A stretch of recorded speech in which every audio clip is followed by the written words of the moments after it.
Baik,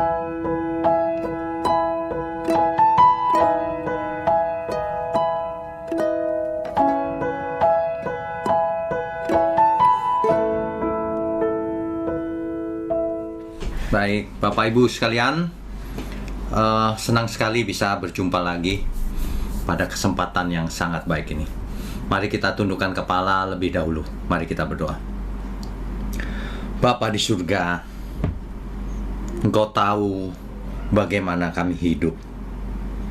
Untuk itu Tuhan, malam ini kami berkumpul untuk mendengarkan suara-Mu, agar kami boleh hidup seturut kehendak Tuhan. Untuk itu berkati setiap kami yang hadir dengan firman kebenaran-Mu. Urapi mulut hamba-Mu untuk menyampaikan kebenaran ini, agar siapapun yang mendengar menjadi mengerti dan hidupnya diubahkan seturut kehendak Tuhan. Terima kasih Bapa, hanya di dalam nama Tuhan Yesus Kristus kami berdoa dan mengucap syukur. Amin. Baik, Bapak, Ibu, saudara sekalian, tema kita malam ini adalah ibadah yang benar. Ada banyak di antara kita yang menjadi Kristen sudah lama, sejak kecil. Jadi kalau mendengar kata ibadah harusnya sudah mengerti. Tetapi lagi-lagi dunia ini penuh dengan tipuan oleh si iblis, sehingga sebagian dari orang yang sudah Kristen pun tidak mengerti apa itu ibadah. Ini menyebabkan hidupnya tidak bisa maksimal. Jika seseorang salah mengerti, maka hidupnya tidak bisa maksimal. Ya, kita sudah melewati pandemi 2 tahun lebih. Ketika awal pandemi, saya ingat sekali itu. Tiba-tiba gereja ditutup, semua dilarang berkumpul. Lalu banyak gereja kolaps, tidak bisa bertahan. Hari itu saya lumayan bingung di awal-awal itu. Ini bagaimana ini kalau begini caranya? Kita berkhotbah saja tidak bisa. Lalu saya cari cara supaya online. Jadi di awal-awal itu saya sudah online. Ya, ibadah itu tidak boleh dibatasi oleh sesuatu. Entah itu keadaan, entah itu teknologi, entah itu apapun. Ibadah itu harus menembus batas, ruang dan waktu. Ingat baik-baik itu. Jadi jangan sampai ibadah itu mempunyai batas, ada dinding-dindingnya gitu. Ibadah yang sebenarnya itu tidak dibatasi oleh ruang dan waktu. Dimanapun, kapanpun, dalam segala aspek kehidupan, semuanya itu ibadah harusnya. Banyak sekali orang yang mengertinya itu begini: ibadah itu kalau di gereja, ibadah itu kalau dalam suatu persekutuan, ibadah itu kalau doa bersama. Ini sebenarnya bukannya salah, tapi itu sebagian kecil dari ibadah. Jadi kalau orang merasa itu ibadah, maka itu salah total. Sebab itu hanya sebagian kecil dari ibadah. Inilah sebabnya banyak orang Kristen itu tidak ibadah sebenarnya. Ya ibadah sih, cuma sebentar. Tapi hidupnya tidak ibadah. Nah, ini yang kita harus malam ini harus dibongkar cara berpikirnya. Sebab Alkitab berkata, berubahlah kau menurut pembaharuan akal budi. Akal budimu mesti dirubah. Jangan salah terus. Gitu ya. Nah, tapi kalau saya bicara itu seringkali ada banyak yang tersinggung. Jangan. Kalau kebenaran disampaikan itu jangan tersinggung. Justru harus happy. Iya, aku salah. Aku harus berubah. Begitu. Di zamannya Tuhan Yesus, sama. Ketika Tuhan bicara, banyak sekali yang tersinggung. Orang Farisi, ahli Taurat, orang-orang agamawi, tersinggung semua. Nah, hari ini sama, kalau saya bicara banyak yang tersinggung tuh biasanya. Mudah-mudahan malam ini banyak juga yang tersinggung.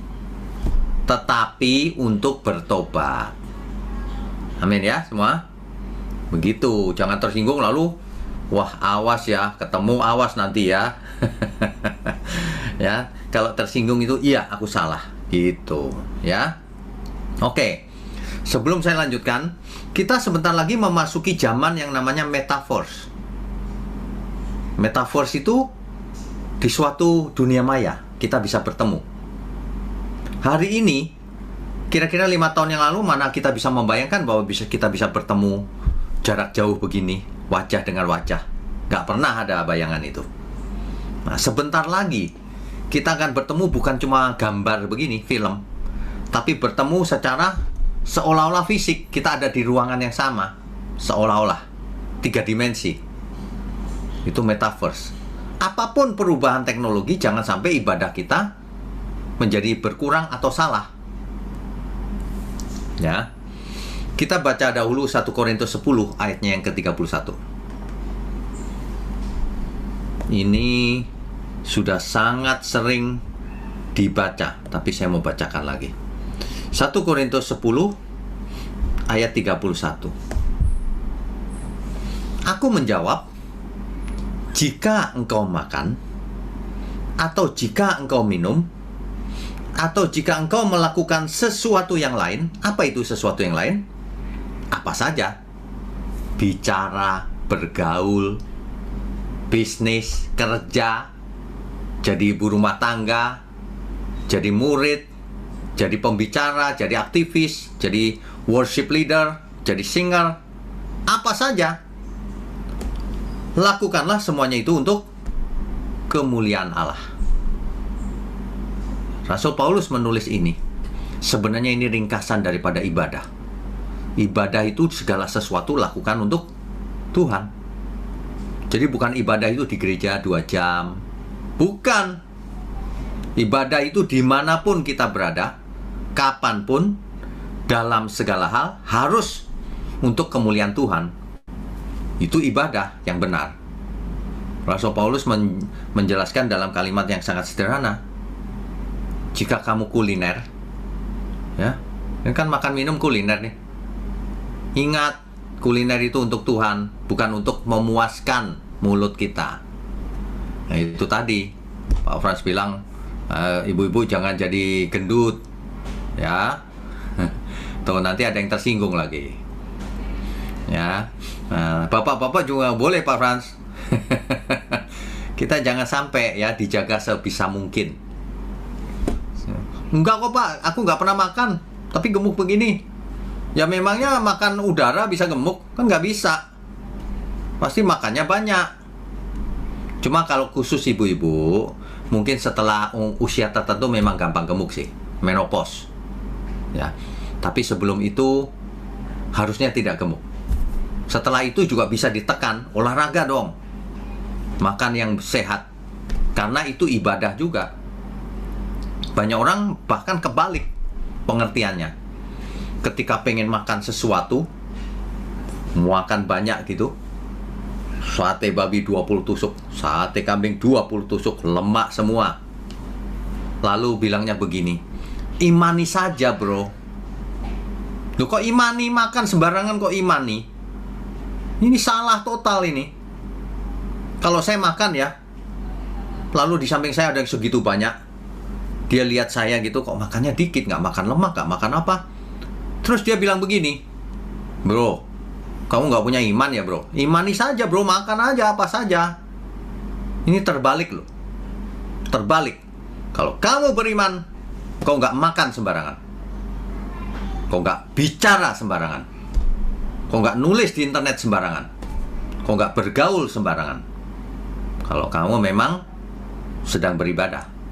Nah, kalau kamu makan sembarang dalam nama Yesus, kamu menyalahgunakan nama Yesus untuk memuaskan mulutmu itu. Coba dipikir baik-baik. Lebih baik kita jaga kesehatan untuk kemuliaan Tuhan, atau makan sembarangan setelah sakit minta kesembuhan ilahi? Kan salah semua ini orang-orang ini. Sukanya kesembuhan ilahi kalau sudah sakit. Yang benar itu tanggung jawab hidupnya. Persembahkan hidupmu untuk Tuhan. Baik aku makan, minum, apapun lakukan untuk Tuhan. Itu yang benar. Lebih baik kita nggak usah sakit supaya efektif. Efektif untuk Tuhan. Melayani Tuhan selama mungkin. Jangan banyak sakit. Kecuali kita sudah berusaha tetap sakit, dipanggil Tuhan, ya puji Tuhan, aku mau pulang Tuhan. Tapi jangan sakitnya itu karena salah kita sendiri. Konyol, setiap hari makan 20 sate kambing setiap hari, matilah sebentar. Ada tuh yang begitu. Begitu ulang tahun, wah sekali-sekali nih makan durian banyak banget. Habis itu sate kambing. Habis itu besoknya stroke. Iya loh, ini kisah nyata loh. Biar dia hamba Tuhan tidak ada kompensasi dari Tuhan, dispensasi. Oh kalau hamba Tuhan kebal terhadap lemak, nggak ada begituan. Justru kau nggak beribadah itu namanya. Kau sedang kedagingan, makan sembarangan. Ya, pasti banyak yang tersinggung nih. Saya kalau ngomong tuh ya kebenaran ya begitu itu, nggak bisa dikurangi. Ya, makanya kalau orang makan nama saya tersiksa. Padahal saya nggak pernah mengkritik siapapun. Saya kalau makan juga nggak sembarangan. Ya makan dinikmati aja, tapi sedikit. Secukupnya maksudnya, jangan sedikit juga. Jangan sembarangan makan gitu. Makan durian 2 segerobak gitu. Waduh. Kan banyak orang makan durian begitu tuh. Gerombol sama teman-teman, segerobak dimakan. Bahaya. Itu nggak beribadah itu namanya. Memuaskan kedagingannya, mulutnya itu. Ini kebetulan mulainya makan minum ya. Dan juga semua aspek kehidupan kita. Apa itu ibadah? Ngumpul-ngumpul. Doa sama-sama. Puasa. Buat apa semuanya itu? Kalau hidup sehari-harinya tidak benar. Ini sama dengan orang yang puasa. Aku puasa loh.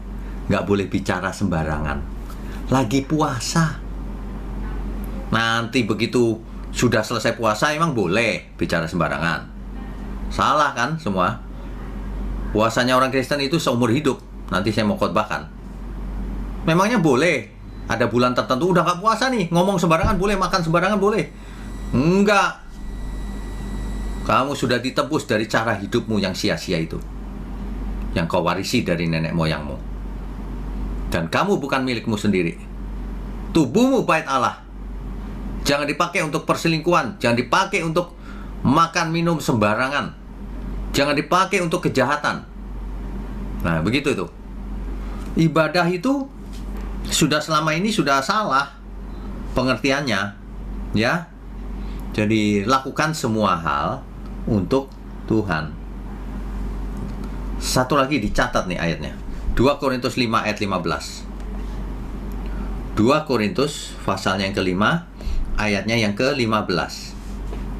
Ini sangat penting dan orang nggak mau baca ayat ini. Padahal ini prinsip utama kalau mau ibadah. 2 Korintus 5 ayat 15. Dan Kristus telah mati untuk semua orang, supaya mereka yang hidup tidak lagi hidup untuk dirinya sendiri. Nah, ingat tuh, kalau di antara kita masih ada yang egois, berarti itu belum bertobat. Yang penting aku sukses, yang lain ya nggak peduli. Makanya ya jangan pernah ada di antara kita yang kesaksiannya begini nih. Di suatu daerah banjir total gitu. Terus rumah kita tinggi sendiri. Terus kan selamat tuh, tinggi sendiri. Yang lain tenggelam. Terus berani bersaksi, Tuhan kita itu dilindungi Tuhan karena percaya. Jangan pernah bersaksi seperti itu. Kenapa? Itu gak punya etika itu namanya. Di kiri kananku rebah Tuhan. Loh, bencana kita harus ikut membantu mereka kok malah meninggikan diri. Banyak orang kesaksian meninggikan diri loh. Tuhan tidak berkenan itu sebenarnya. Kalau semua rumah kebakaran, rumah kita nggak kebakaran, nggak usah kesaksian. Nanti kalau kesaksian orang-orang pikirannya bagaimana? Ya coba. Wah, orang ini nggak nggak punya perasaan ya, kita lagi kehabisan semuanya kebakar, kok dia malah bersaksi. Jangan ya, kesaksian itu jangan sampai menimbulkan sandungan. Sandungan bagi banyak orang itu. Kesaksian itu yang membangun iman, yang membuat orang terbangun imannya. Ya, itu ibadah. Kalau kesaksiannya malah jadi sandungan, itu bukan ibadah. Ingat ya, ibadah itu sesuatu yang menyenangkan Tuhan.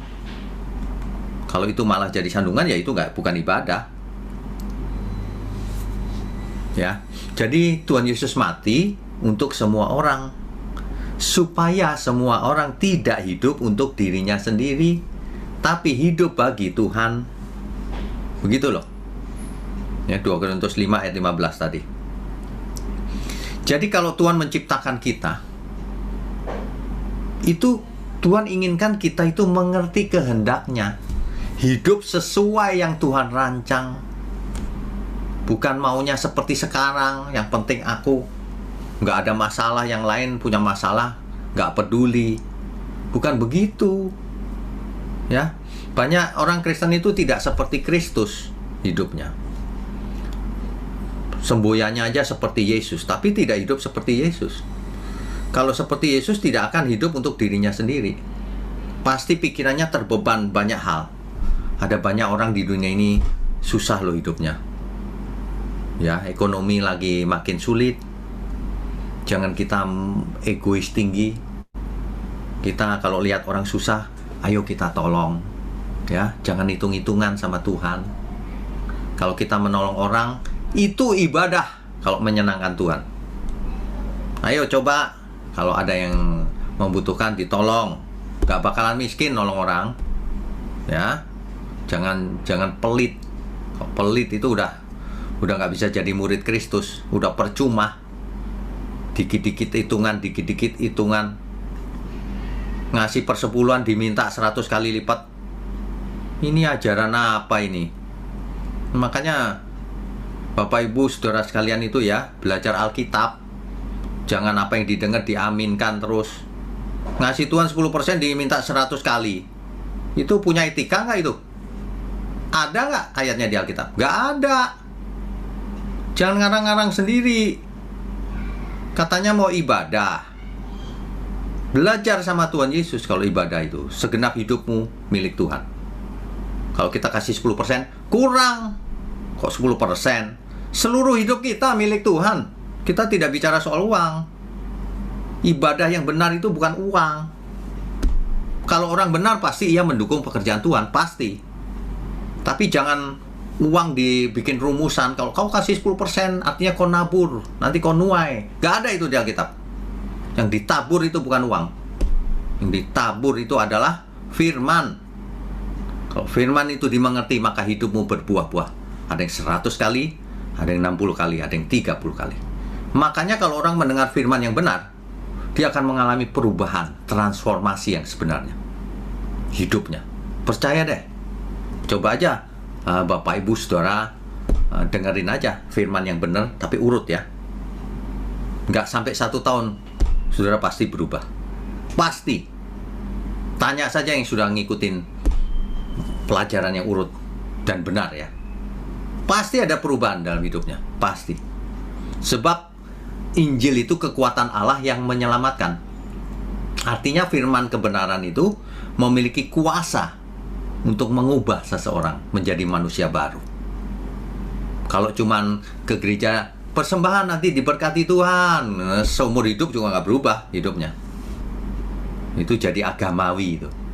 Ke gereja dalam rangka transaksional. Padahal kita hubungan dengan Tuhan itu bukan transaksional. Kita berhubungan dengan Tuhan itu devosional. Penyembahan. Bukan dalam rangka transaksi. Ya.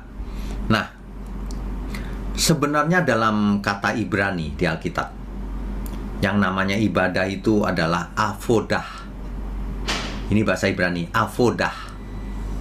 Avodah itu akar katanya afat. Artinya apa? Artinya bekerja. Artinya apa lagi? Artinya melayani, ibadah, kebaktian, penyembahan. Artinya itu. Artinya apa? Seluruh hidup kita ini harusnya menjadi ibadah. Kalau kita bekerja pun dalam rangka ibadah, seturut kehendak Tuhan. Kalau kita melayani Tuhan di gereja, seturut kehendaknya. Bagaimana itu melayani? Bukan di gereja malah memanipulasi jemaat. Kasih loh persepuluhan, nanti dibalas Tuhan. Wah, memanipulasi itu, mancing-mancing supaya jemaat ngasih duit. Itu bukan ibadah itu. Ibadah itu berikan dirimu semuanya untuk Tuhan. Nah, itu baru ibadah. Orang yang kasih persepuluhan tuh biasanya gini, kasih persepuluhan ke gereja. Habis itu dia hitung-hitungan sama Tuhan. Balas ya Tuhan 100 kali. Terus nanti kalau ada orang minta tolong, oh sorry, udah aku kasih gereja 10%-nya. Udah lunas kewajibanku. Seolah-olah begitu. Salah. Kalau kita sudah memberi persepuluhan ke gereja, kalau ada orang minta tolong, tolongin lagi. Kecuali kita ekonominya sulit. Kalau ekonominya sulit, jangan kasih perpuluhan. Kenapa? Gereja yang harus memberi ke orang itu. Untuk itulah persepuluhan diadakan. Baca Alkitab kalau nggak percaya. Ini orang udah miskin dimintain perpuluhan.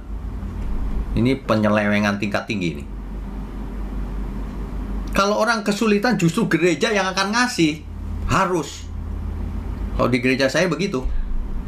Bapak Ibu yang nggak bisa makan, hubungi saya. Kita supply sembako setiap bulan. Jangan khawatir. Tidak boleh ada manusia nggak bisa makan.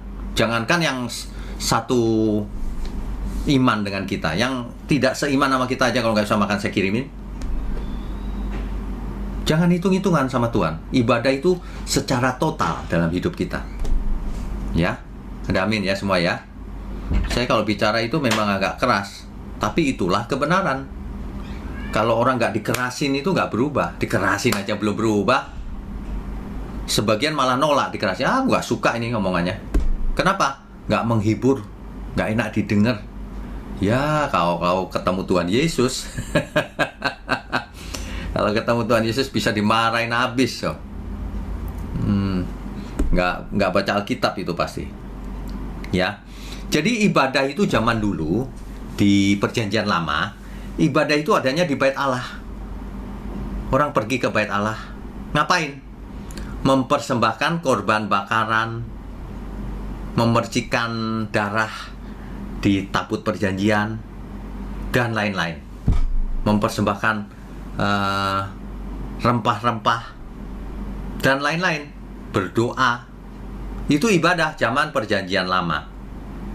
Itulah sebabnya setahun sekali ada hari perayaan besar di mana orang-orang yang ada di luar kota kembali ke Yerusalem. Kembali ke Yerusalem. Nah, di Yerusalem ngapain? Ibadah. Nah, itulah konsep ibadah Perjanjian Lama. Yang diatur menurut aturan Taurat. Tapi ketika zamannya Tuhan Yesus, nah ini dia. Perhatikan baik-baik. Yohanes 4 ayat 20 sampai 26. Ini harus dimengerti mulai sekarang. Jangan tidak mengerti. Jangan ngulang-ulang terus. Yohanes pasal 4 ayat 20. Mulai dari ayat 20. Ini kisahnya demikian. Tuhan Yesus bertemu dengan seorang perempuan Samaria di pinggir sumur Yakub. Ya. Di pinggir sumur Yakub itu terjadi dialog antara Tuhan dan perempuan Samaria ini. Perlu Bapak Ibu Saudara tahu bahwa orang Yahudi itu anti terhadap orang Samaria. Jadi kalau di depannya ada orang Samaria, balik dia, muter, nggak mau ketemu sama sekali. Dianggap kafir. Tapi Tuhan Yesus bertemu dengan perempuan ini dan bercakap-cakap. Itu sebabnya orang-orang Yahudi, orang Farisi dan ahli Taurat nyinyir. Rabi kok bergaul dengan orang berdosa gitu. Tapi Tuhan bicara dialog. Inilah dialognya. Ayat 20. Nanti Bapak Ibu Saudara bisa baca dari awal ya. Tapi saya bacakan dari ayat 20. Nenek moyang kami, ini perempuan itu berkata demikian, nenek moyang kami menyembah di atas gunung ini. Yang dimaksud gunung ini adalah Gunung Gerizim. Tetapi kamu katakan bahwa Yerusalemlah tempat orang menyembah. Nah, kenapa Yerusalem? Orang Yahudi punya bait Allah di Yerusalem. Sedangkan orang Samaria ditolak masuk Yerusalem. Sehingga orang Samaria membuat sendiri semacam bait Allahnya. Di mana? Di Gunung Gerizim. Nah, hari itu jadi ada dua. Satu di Yerusalem untuk orang Yahudi, non-Yahudi khususnya Samaria di Gunung Gerizim. Kata Yesus kepadanya, ayat 21. Percayalah kepadaku, hai perempuan, saatnya akan tiba bahwa kamu akan menyembah Bapa, bukan di gunung ini, bukan di Gunung Gerizim, dan bukan juga di Yerusalem. Kamu menyembah apa yang tidak kamu kenal. Kami menyembah apa yang kami kenal. Sebab keselamatan datang dari bangsa Yahudi. Mengapa Tuhan berkata begini? Keselamatan datang dari bangsa Yahudi. Sebab Tuhan sudah berjanji dengan Abraham. Melalui keturunanmu lah seluruh kaum di muka bumi akan mendapatkan berkat. Nah, berkat itu bukan berkat kekayaan. Jangan dikit-dikit duit, matre sih. Berkat itu adalah keselamatan. Makanya Tuhan Yesus berkata begitu. Di ayat yang lain dikatakan melalui Tuhan Yesus lah berkat itu sampai ke semua kaum di muka bumi. Yang dimaksud oleh Tuhan kepada Abraham. Ya, jadi mengerti ya? Ayat 23 Tuhan berkata begini. Tetapi saatnya akan datang dan sudah tiba sekarang bahwa penyembah-penyembah benar akan menyembah Bapa dalam roh dan kebenaran. Nah, Bapak Ibu Saudara kalau baca mesti ngerti begini ya. Itu kan ceritanya ada dua tempat tuh, Yerusalem atau Gunung Gerizim. Tapi Tuhan berkata begini, enggak. Mulai sekarang menyembah itu dalam roh dan kebenaran. Apa itu menyembah dalam roh dan kebenaran? Nanti dulu ya. Sebab Bapa menghendaki penyembah-penyembah demikian. Jadi kalau kita mau menjadi penyembah yang Bapa kehendaki, harus dalam roh dan kebenaran. Bukan dalam sistem itu, transaksi, kasih per 10 dibalas, itu mah agamawi. Menyembah dalam roh dan kebenaran. Ayat 24, Allah itu roh dan barang siapa menyembah dia harus menyembahnya dalam roh dan kebenaran.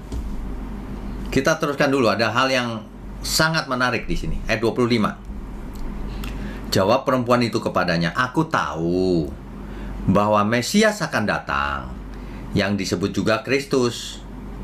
Apabila ia datang, ia akan memberitakan segala sesuatu kepada kami. Rupanya orang Samaria ini tahu Mesias akan datang. Dan kalau Mesias itu datang, dia pasti bercerita kebenaran kepada kami. Kata Yesus kepadanya, ayat 26. Akulah dia yang sedang berkata-kata dengan engkau. Jadi, dengan demikian Tuhan Yesus mengaku, akulah Mesias yang ditunggu-tunggu itu. Nah, di Perjanjian Lama, itu ditulis bahwa Mesias itu adalah Tuhan sendiri. Jadi secara tidak langsung Tuhan atau secara langsung bahkan Tuhan mengaku akulah Mesias yang ditunggu-tunggu itu, akulah Tuhan. Begitu sebenarnya. Ya. Nah, yang kita persoalkan adalah malam ini apa itu menyembah dalam roh dan kebenaran. Nah, ini dia. Itu bukan berarti kalau kita menyembah Tuhan pakai bahasa roh, bukan. Nggak ngerti banyak orang. Pakai bahasa roh boleh, Pak? Boleh kalau memang karunianya asli. Jangan mengada-ada bahasa roh. Banyak orang mengada-ada. Kalau mengada-ada buat apa? Aneh malahan. Kalau asli ya bahasa roh silakan. Kalau nggak usah bahasa roh. Karena orang nggak bisa bahasa roh nggak masalah sama sekali. Orang nggak ngalamin mujizat nggak masalah sama sekali. Asal Tuhan berkenan atas hidup kita. Amin nggak semua ini? Percuma orang ngalamin mujizat kalau Tuhan tidak berkenan. Memangnya perempuan yang menjamah jubah Yesus lalu sembuh itu terus Tuhan berkenan gitu? Belum tentu. Bagaimana ia hidup selanjutnya? Apakah bertobat atau tidak setelah mengalami kesembuhan? Nah, kan begitu. Kalau kita sakit dikasih kesembuhan, puji Tuhan. Terima kasih Tuhan. Tapi jangan sampai di situ. Setelah itu, kita harus berubah, bertobat. Seluruh hidup kita harus menjadi ibadah yang benar. Penyembah-penyembah yang benar di dalam roh dan kebenaran. Bukan di dalam praktek-praktek yang diatur, liturgi, syariat. Bukan. Dalam roh dan kebenaran. Kita harus memiliki roh yang benar. Yang dalam segala hal melakukan segala sesuatunya dengan benar. Dan itu yang Tuhan kehendaki. Jadi bukan di Yerusalem. Nanti kalau keluar kota, berdoanya ngadep Yerusalem. Bukan kok jadi fisik. Menyembah itu bukan dalam hal fisik. Jadi tidak cuci muka dulu, nggak usah, hatimu cuci. Percuma cuci muka, cuci keramas 7 kembang juga percuma sebelum berdoa. Kalau hatinya kotor. Yang utama itu hati. Kalau hati kita bersih, pasti luarnya juga bersih. Kan begitu. Tapi kalau luarnya bersih, hatinya belum tentu bersih. Sebab banyak sekali kemunafikan yang kita sudah lihat buktinya. Di gereja orang bicara haleluya, tapi perbuatan di balik itu jahat sekali. Kita sudah tahu. Ya, hati-hati. Hidup cuma satu kali. Jangan sampai kita tidak beribadah. Ingat ya, dari perjanjian lama beribadah itu kalau ke bait Allah, kalau mempersembahkan persepuluhan, buah sulung, itu perjanjian lama semua itu. Tapi begitu sampai perjanjian baru, berubahlah menurut pembaharuan budimu. Nah, itu yang penting. Ibadah yang sejati itu hanya kepada Tuhan Yesus, bukan kepada yang lain. Ya. Bukan tergantung lokasi di Yerusalem. Di sini saja oke, di masing-masing Bapak Ibu Saudara berada. Gak usah ke Yerusalem kalau gak punya uang. Gak masalah. Sebab tujuan kita bukan Yerusalem di bumi, tapi Yerusalem di surga. Amin ya semua ya. Itu yang benar. Jadi tidak tergantung dari sistem keagamaan yang diatur. Harus begini, harus begitu. Kalau ibadah harus puasa dulu. Nggak ada begituan. Di dalam Tuhan itu, ibadah itu mempersembahkan seluruh hidup kita untuk Tuhan. Makanya dalam segala hal, dari hal yang sangat kecil pun kita harus benar. Terhadap suami, terhadap istri, terhadap anak-anak, terhadap orang tua, terhadap semua orang yang kita kenal. Kita harus jadi berkat. Kalau tidak percuma ngomong Tuhan Yesus, haleluya, tapi nggak jadi berkat. Jadi sandungan nanti malahan. Ya. Nah, Tuhan itu sebenarnya mengajak semua orang loh. Cuma manusia itu nggak mau diajak Tuhan. Kenapa? Ya diajarnya salah. Topiknya dilarikan ke persembahan melulu, ngumpulin duit. Sebab sebenarnya Tuhan bicara begini di Matius 11 ayat 28 sampai 29. Marilah kepadaku semua yang letih lesu berbeban berat. Aku akan memberikan kelegaan bagimu. Kelegaan di situ lega dari apa? Coba. Oh, dulu gak punya uang, sekarang lega, banyak uang gitu. Bukan. Ayo, leganya apa itu? Itu dalam teks asli dipakai kata anapauo. Anapauo itu artinya gini. Rest.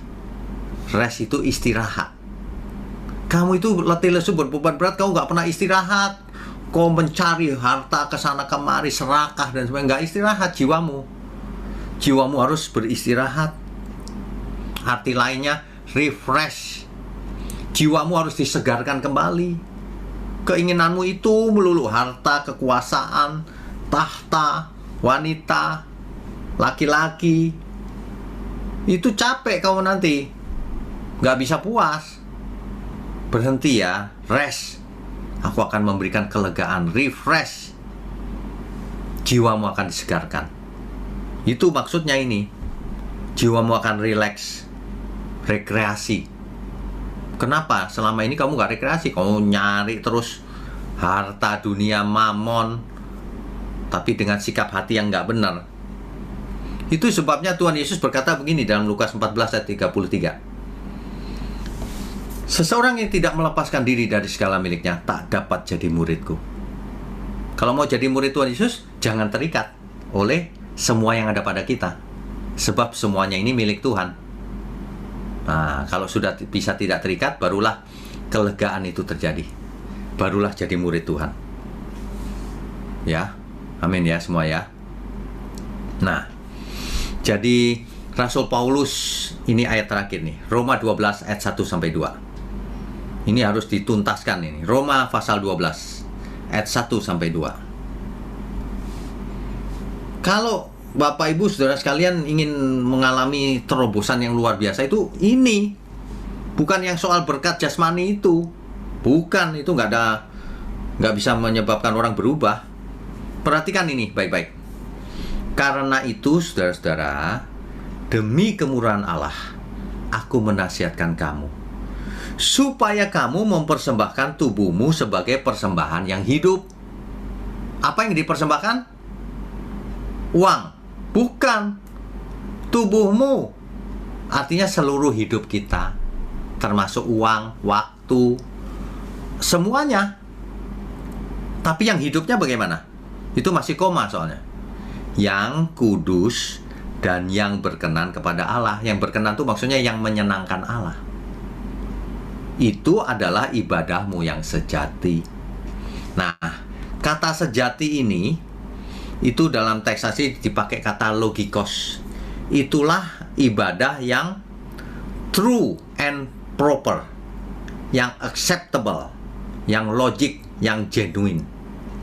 Artinya itulah ibadah yang benar. Itulah penyembah-penyembah yang benar. Yang hidup mempersembahkan seluruh hidupnya. Yang hidupnya kudus, tak bercacat, tak bercela, yang menyenangkan Tuhan. Nah, itu adalah ibadah yang sejati, ibadah yang benar. Ayat 2. Janganlah kamu menjadi serupa dengan dunia ini. Jangan kayak orang dunia begitu. Udah Kristen sama aja nggak berubah. Percuma ibadah-ibadah di gereja nggak berubah. Janganlah kamu menjadi serupa dengan dunia ini, tetapi berubahlah oleh pembaharuan budimu. Pembaharuan budi itu maksudnya perubahan akal budi. Ya, akal kita itu harus dirubah. Pikirannya orang dunia itu mau cuan terus, mau untung terus soal duit. Datang kepada Tuhan aja mau untung, kasih 10% minta balikin 100%, untung 90%. Ini rusak ini pikiran-pikiran ini. Ya, berubahlah oleh pembaharuan budimu. Kenapa? Sehingga kamu dapat membedakan kehendak Allah, apa yang baik, yang menyenangkan Allah, yang berkenan, dan yang sempurna. Kalau pembaharuan akal budinya nggak terjadi, tidak berubah, nggak bisa membedakan mana yang baik, mana yang menyenangkan, mana yang sempurna. Ibadahnya tidak berkualitas, hidupnya tidak berkualitas, akan menjadi orang yang agamawi. Kalau minggu ke gereja, kasih persembahan, titik. Di luar hari minggu, sama persis dengan orang dunia. Kan begitu. Percuma. Kalau mau ibadah yang benar ya semuanya, bukan cuma hari minggu. Kan begitu. Jadi ibadah yang benar itu ciri-cirinya sederhana. Tekanannya adalah kehendak Tuhan, bukan kehendakku, tapi kehendakmu Tuhan. Iman yang sempurna itu justru begitu. Biarlah semuanya kehendakmu yang jadi, bukan kehendakku. Lah, iman yang salah justru dipraktekkan banyak orang. Aku yakin nih pasti terjadi. Loh, itu kehendaknya itu. Kehendakku itu salah. Apapun yang terjadi, biarlah ini kehendakmu Tuhan.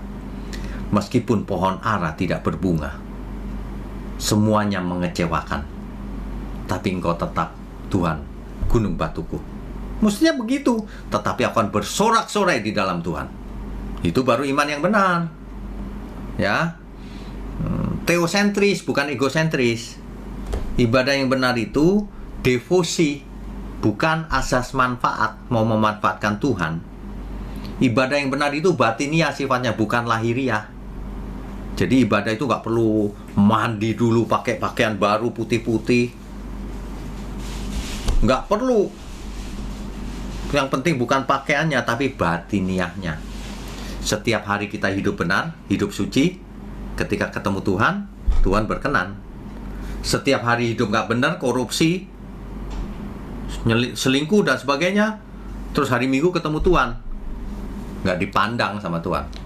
Meskipun kelihatannya ibadahnya kusuk, percuma. Meskipun khotbahnya kelihatannya berapi-api, percuma juga. Memangnya Tuhan bisa ditipu dengan itu? Manusia itu aneh loh sebenarnya. Bisa berani berpura-pura begitu di belakang padahal lain. Nggak takut Tuhan tuh, Pak. Padahal Tuhan tahu loh kalau kita berpura-pura itu. Serius. Percuma kita berpura-pura. Tulus saja lah. Nggak perlu berpura-pura, ya. Jadi, dimanapun ibadah itu, ingat, bukan cuma di gereja, di rumah, di kantor, di mall, dimanapun kita sedang ibadah. Jangan menjadi sandungan. Kemanapun kita pergi, kita membawa nama Kristus, Kristen. Ada Kristusnya kan? Jangan sampai orang dunia bilang, itu Kristen tapi begitu. Loh, itu menjelekkan nama Tuhan Yesus tuh. Ya, kemanapun, kapanpun, bukan cuma hari Minggu. Bukan cuma lagi persekutuan begini. Setiap saat aku sedang ibadah. Seandainya semua orang begitu, tidak mungkin manusia jatuh dalam dosa.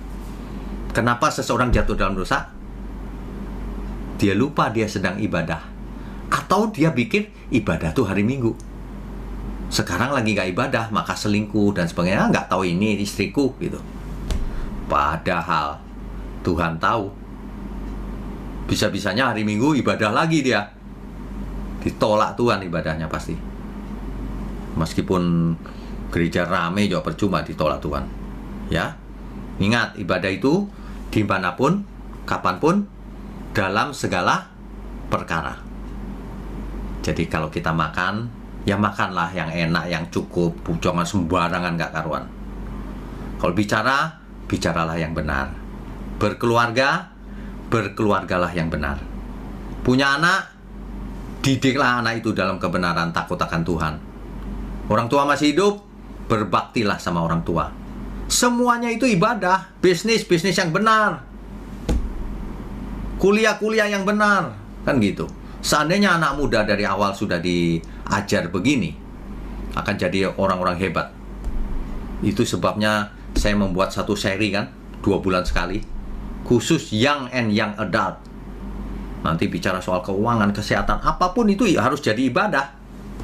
Harus diarahkan. Firman itu harus down to earth, supaya dimengerti oleh semua orang dan semua orang bisa melakukannya. Intinya hidup ini adalah ibadah. Amin ya semua ya. Jadi hidup ini adalah ibadah. Setiap saat kita perlu bertanya, apakah aku menyenangkan Tuhan atau tidak? Itu. Makanya kalau kita pilih puji-pujian, harus puji-pujian yang liriknya itu mengarahkan kita menjadi benar. Ya, itu. Ada satu lagu yang refnya itu begini. Ini ringkasan dari semua itu. Refnya itu begini. Menyenangkanmu, menyenangkanmu, dimanapun dan kapanpun, dalam segala perkara. Menyenangkanmu,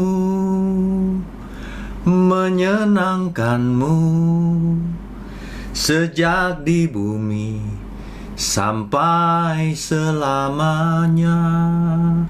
Itu yang benar ibadah. Menyenangkanmu Tuhan dimanapun, kapanpun, dalam segala perkara. Sejak kapan? Sejak sekarang. Amin semua. Amin. Saya percaya firman yang benar akan mengubah setiap kita. Tuhan Yesus memberkati kita semua. Kita tundukkan kepala. Mari kita berdoa. Bapa di surga, kami sungguh merasakan kuasa Tuhan turun malam ini. Dan kami semua dicelikkan mata batin kami. bahwa seluruh hidup kami adalah ibadah yang benar.